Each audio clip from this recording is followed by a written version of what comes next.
김도훈, 42세 유명 치과 원장. 완벽한 아내, 최윤정과의 행복한 결혼 생활. 새벽 5시에 일어나 도시락을 싸고 시부모 생신상까지 챙기는 천사 같은 아내. 모든 것이 완벽해 보였다. 그런데 어느 날 낯선 여자가 찾아와 던진 한마디. 12시의 여자를 아시나요? 매일 오후 마트에 간다며 나가는 아내. 하지만 블랙박스가 포착한 진실은 모텔로 향하는 그녀의 모습이었다. 마트 봉투는 비어 있고 손에는 드라이기만. 그리고 발견된 충격적인 정체. 오픈 채팅 낮 12시의 여자. 시간은 30분, 조건은 간단히, 흔적은 남기지 마. 완벽한 아내의 이중생활. 그 30분이 그녀의 유일한 자유였다. 12시의 여자 완벽한 아내의 숨겨진 얼굴. 충격적인 진실이 지금 공개됩니다. 김도훈은 강남 한복판에서 치과의원을 운영하는 성공한 의사였다. 하루 평균 10명의 환자를 보는 바쁜 일상 속에서도 그에게는 든든한 버팀목이 있었다. 바로 아내 최윤정이었다. 윤정은 누구나 부러워할 만한 완벽한 아내였다. 새벽 5시에 일어나 도훈의 도시락을 정성스럽게 싸고 병원 직원들까지 챙겨주는 따뜻한 마음씨. 시부모님의 생신상부터 제사상까지 빈틈없이 준비하는 며느리. 도훈의 환자들도 원장님 부인은 정말 천사 같으시네요 라며 칭찬을 아끼지 않았다. 결혼 12년 차 두 아이의 엄마인 윤정의 하루는 시계처럼 정확했다. 새벽 5시 기상, 6시 아침 준비, 7시 남편과 아이들 배웅, 8시 집안 정리, 9시 운동, 10시 봉사활동, 11시 집으로 복귀. 그리고 오후 12시쯤이면 여보, 마트 다녀올게요라는 문자와 함께 외출했다. 도훈은 그런 아내가 자랑스러웠다. 동료 의사들이 요즘 결혼 생활이 어떠냐고 물으면 그는 항상 우리 윤정이는 천사야. 나 같은 남자를 만나준 게 고마울 정도라고 대답했다. 그런데 그날은 달랐다. 오후 2시쯤 진료실 문이 열리며 낯선 여자가 들어왔다. 30대 초반으로 보이는 여자는 치료받으러 온 환자가 아니었다. 그녀는 도훈을 빤히 쳐다보며 이상한 질문을 던졌다. 원장님, 혹시 아내분 요즘도 바쁘세요? 도훈은 어리둥절했다. 환자도 아닌 사람이 갑자기 나타나서 아내 얘기를 하다니. 죄송한데 누구시죠? 도훈이 조심스럽게 물었다. 여자는 의미심장하게 웃으며 말했다. 아, 저는 그냥 궁금해서 왔어요. 혹시 12시의 여자라고 들어보셨나요? 12시의 여자요? 네. 매일 정오쯤 활동하는 여자 말이에요. 아주 유명하거든요. 여자가 묘한 미소를 지으며 덧붙였다. 원장님 부인 같은 분들 사이에서는 특히 유명하죠. 도훈은 그 말이 무슨 뜻인지 알 수 없었다. 하지만 왠지 불안한 기분이 들었다. 그 여자가 떠난 후에도 12시의 여자라는 말이 머릿속에서 맴돌았다. 그날 밤 도훈은 아내에게 그 여자에 대해 물어봤다. 여보, 오늘 병원에 이상한 여자가 왔는데 너한테 12시의 여자에 대해 아냐고 묻더다고. 윤정의 표정이 순간 굳어졌다. 하지만 곧 평소와 같은 미소를 지으며 답했다. 12시의 여자? 뭔 소리야? 나도 모르는 얘기인데. 하지만 도훈은 그 0.5초간의 당황한 표정을 놓치지 않았다. 12년을 함께 산 부부인데 그 미묘한 변화를 못 느낄 리 없었다. 그날부터 도훈은 아내의 일정을 유심히 관찰하기 시작했다. 윤정은 여전히 매일 같은 시간에 마트 다녀올게요라며 나갔다. 그리고 2-3시간 후에 돌아와서는 오늘 세일해서 많이 샀어라며 장보기 결과를 자랑했다.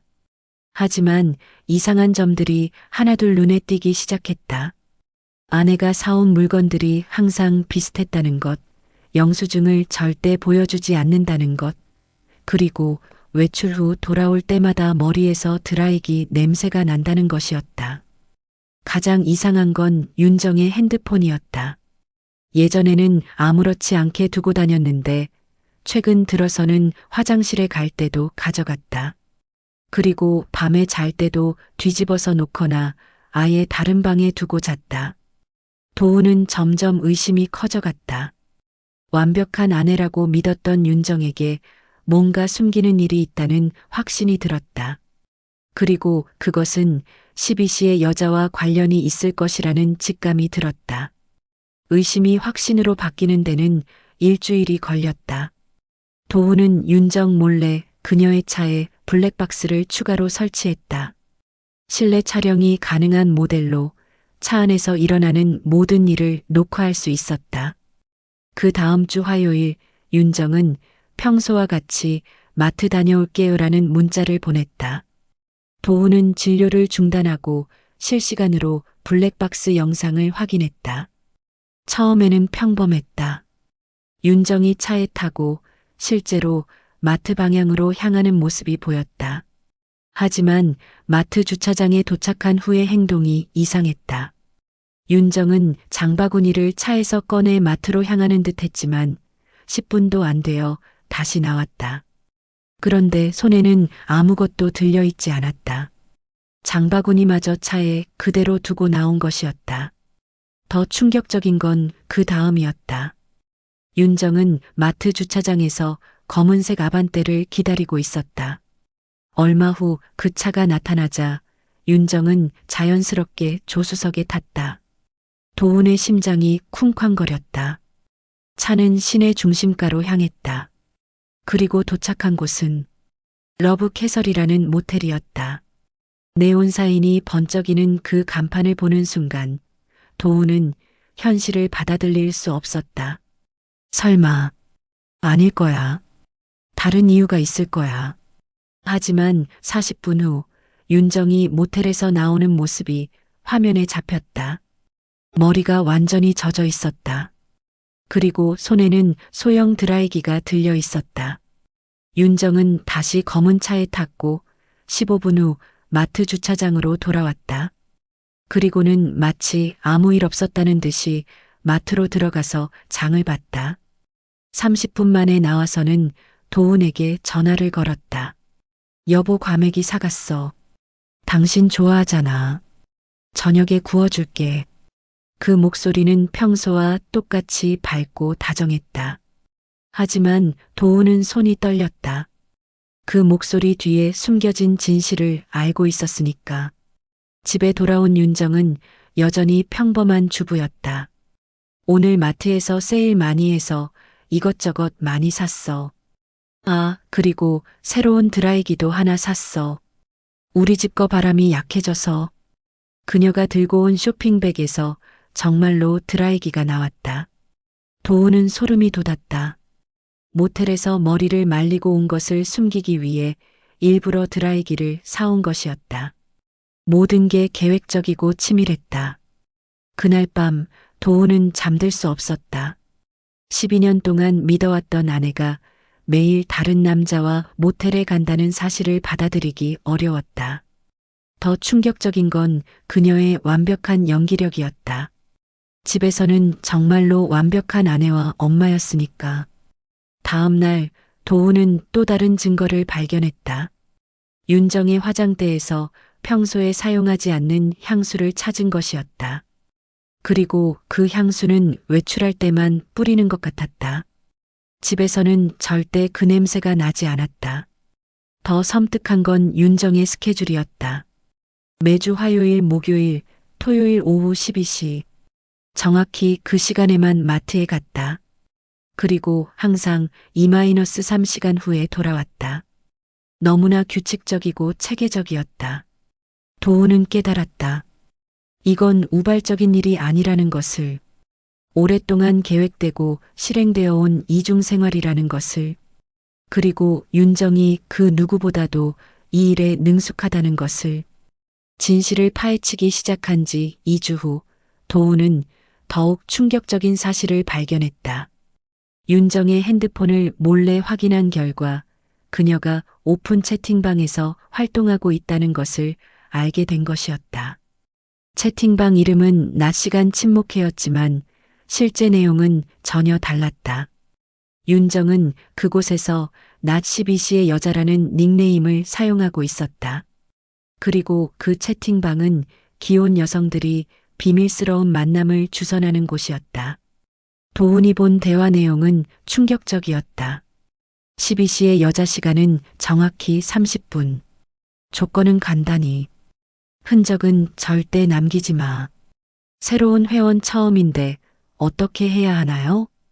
12시의 여자 모텔 선택은 신중하게. CCTV 적은 곳, 주차 편한 곳. 그리고 무조건 현금 결제. 회원어 남편이 의심하면 어떡하죠? 12시의 여자 알리바이는 미리 준비. 마트 영수증, 드라이기, 새 화장품. 디테일이 생명이야. 윤정은 그 채팅방에서 거의 선생님 같은 역할을 하고 있었다. 신규 회원들에게 노하우를 전수하고 안전한 만남 장소를 추천하고 들키지 않는 방법을 가르쳤다. 마치 이 일의 전문가처럼. 더 놀라운 건 윤정의 활동 이력이었다. 채팅방 기록을 보니 그녀는 이미 2년 전부터 이런 활동을 해왔다. 그리고 만나는 남자도 한 명이 아니었다. 정기적으로 만나는 3-4명의 남자가 있었고 각각 다른 요일에 만나고 있었다. 화요일은 강남 직장인, 목요일은 이태원 사장님, 토요일은 홍대 작가님. 각자에게 맞는 스타일로 옷을 입고 다른 향수를 뿌리고 심지어 말투까지 바꿔가며 만나고 있었다. 도훈이 가장 충격받은 건 윤정의 메시지였다. 12시의 여자는 사랑 때문에 하는 게 아니야. 그냥 숨 쉬려고 하는 거야. 집에서는 완벽한 아내, 완벽한 엄마여야 하는데 그 30분만은 그냥 여자로 살고 싶어. 회원비 죄책감은 안 드나요? 12시의 여자 죄책감보다는 해방감이 더 커. 그 30분이 나를 버티게 해주는 유일한 시간이야. 도훈은 이해할 수 없었다. 자신이 아내에게 그렇게 큰 압박을 주었나? 완벽함을 강요한 적이 있었나? 하지만 곰곰 생각해보니 마음이 아팠다. 정말로 윤정에게 완벽함만을 요구해왔던 것 같았다. 더 파고들어 보니 윤정의 이중 생활은 정말 체계적이었다. 각 남자들과의 만남 기록, 모텔 정보, 심지어 만남 후 후기까지 모두 꼼꼼히 기록해 두었다.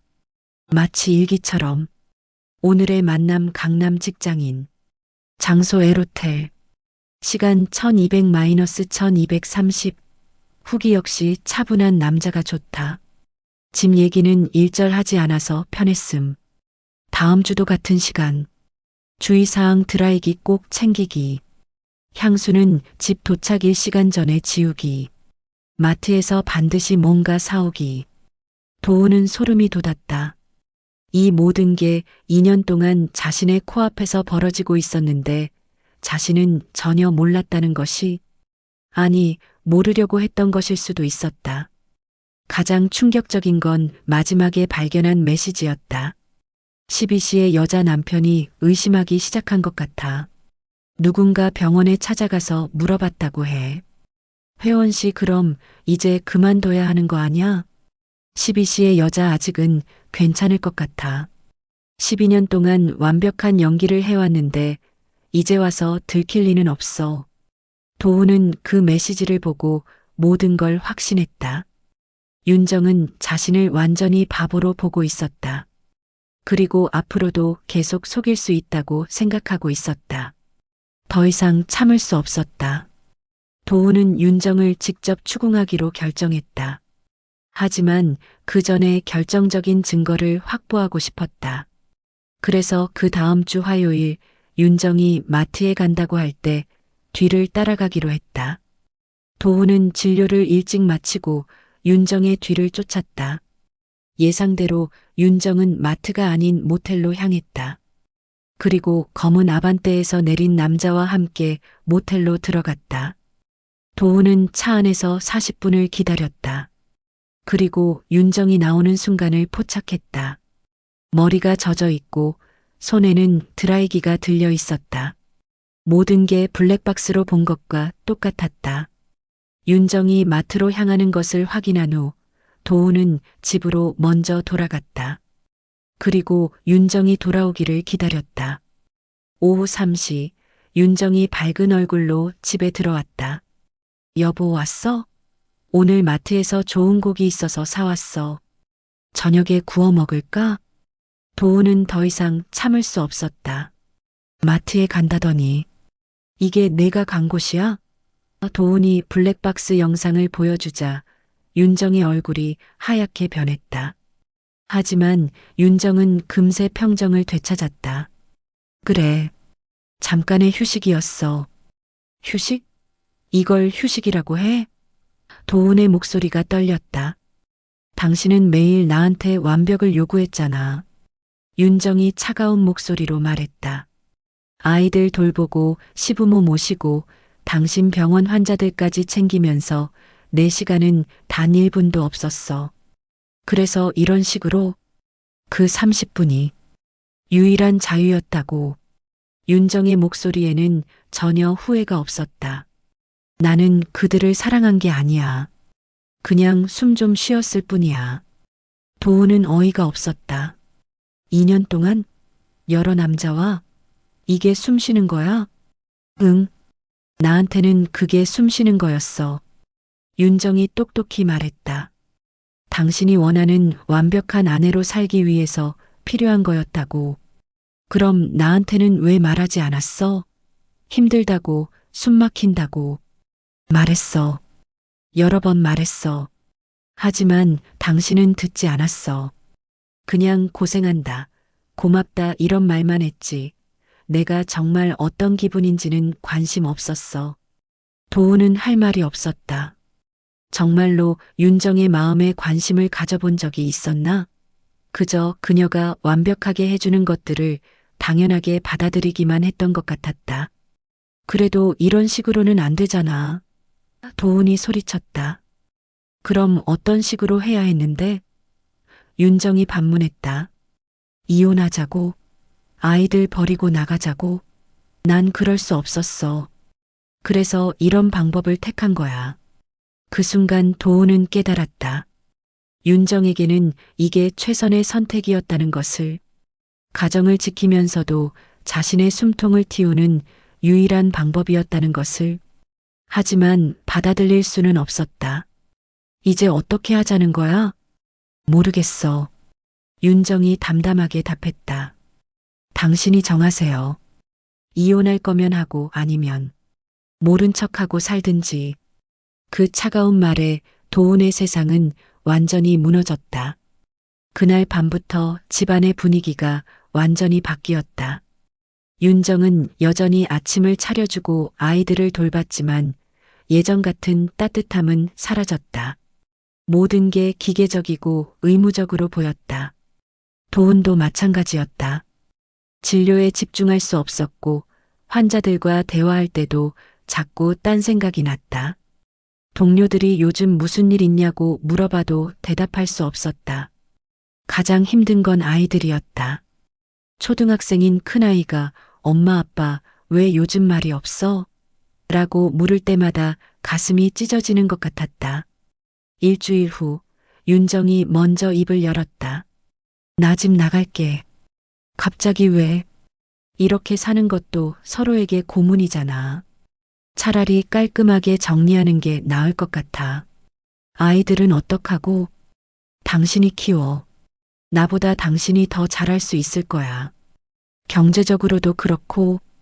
윤정의 목소리에는 미련이 전혀 없었다. 마치 이미 오래전부터 계획해둔 일인 것처럼. 정말 가는 거야? 응. 이제 나답게 살고 싶어. 더 이상 누군가의 완벽한 아내나 엄마 역할은 하고 싶지 않아. 다음 날 윤정은 정말로 가방을 쌌다. 그리고 아이들에게 엄마가 잠깐 여행을 가는데 아빠랑 잘 지내야 해라고 말했다. 아이들은 영문을 모르겠다는 표정이었다. 윤정이 떠난 후 집은 텅 빈 것 같았다. 아이들은 매일 엄마 언제 와? 라고 물었고 도우는 곧 올 거야 라고 거짓말할 수밖에 없었다. 며칠 후 윤정의 SNS에 새로운 사진이 올라왔다. 짧은 원피스를 입고 환하게 웃고 있는 모습이었다. 캡션에는 이제 나답게 살고 싶다라고 적혀 있었다. 도우는 그 사진을 보며 복잡한 기분이 들었다. 화가 나면서도 한편으로는 그녀가 자유로워 보여서 다행이라는 생각도 들었다. 한 달 후 이혼 서류가 배달되었다. 윤정은 재산 분할이나 위자료는 요구하지 않았다. 대신 아이들의 양육권만 도훈에게 넘겼다. 그날 밤 도훈은 거실에 혼자 앉아 있었다. 식탁 위에는 윤정이 마지막으로 사온 과메기가 아직 냉장고에 들어 있었다. 그리고 공기 중에는 그녀의 향수 냄새가 희미하게 남아 있었다. 도훈은 속삭였다. 넌 12시의 여자였고 난 평생 12시 이전에만 살았던 남자였구나. 그 말을 하자 눈물이 흘렀다. 12년 동안 함께 살면서도 정작 아내의 진짜 마음은 전혀 몰랐다는 사실이 너무 슬펐다. 아이들이 잠든 거실에는 완벽한 가정의 잔해만 남아 있었다. 가족 사진들, 윤정이 정성스럽게 꾸민 인테리어, 그리고 그녀 없이는 돌아가지 않는 일상들. 도우는 깨달았다. 윤정을 잃은 것이 아니라 애초에 그녀의 진짜 모습을 알지 못했다는 것을, 12시의 여자였던 그녀의 진짜 모습을 이해하려 하지 않았다는 것을, 이제 남은 건 아이들과 함께 새로운 삶을 시작하는 것뿐이었다. 완벽함을 강요하지 않는 진짜 소통이 있는 가정을 만드는 것. 그것이 윤정에게 줄 수 있는 마지막 사과이자 아이들에게 줄 수 있는 최선의 선물이라고 생각했다. 6개월 후 도우는 병원 운영 시간을 줄이고 아이들과 보내는 시간을 늘렸다. 저녁에는 함께 요리를 하고 주말에는 놀이공원에 갔다. 완벽하지 않아도 되는 일상이었다. 어느 날 큰아이가 물었다. 아빠, 엄마는 언제 와요? 도우는 정직하게 답했다. 엄마는 이제 다른 곳에서 살아. 하지만 너희를 사랑하는 마음은 변하지 않을 거야. 그럼 우리는 어떻게 살아요? 우리끼리 행복하게 살면 돼. 완벽하지 않아도 괜찮아. 그날 밤 도우는 윤정에게 마지막 문자를 보냈다. 미안해. 이제야 내 마음을 조금 알 것 같아. 아이들 걱정 말고 내가 원하는 대로 살아. 답장은 오지 않았다. 하지만 그것도 괜찮았다. 윤정은 이제 진짜 자유를 찾았을 것이다. 12시의 여자가 아닌 24시간 모두 자신으로 살 수 있는 자유를. 도우는 창밖을 바라보며 생각했다. 우리는 모두 각자의 시간을 살고 있었구나. 나는 오전에, 넌 정오에. 하지만 진짜 중요한 건 함께하는 시간이었는데, 이제 그 시간은 다시 돌아올 수 없었다. 하지만 앞으로 만날 사람들과는 모든 시간을 함께 나누고 싶었다. 12시만이 아닌 하루 24시간 모든 순간을. 아이들의 방에서 들려오는 잠든 숨소리를 들으며 도우는 새로운 다짐을 했다. 이 아이들만큼은 누구에게도 완벽함을 강요받지 않고 자신의 모든 시간을 솔직하게 살 수 있는 사람으로 키우겠다고. 그것이 무너진 가정에서 건져 올린 유일한 교훈이었다. 완벽한 가면보다는 불완전한 진실이 더 소중하다는 것. 그리고 사랑은 시간을 나누는 것이 아니라 마음을 나누는 것이라는 깨달음.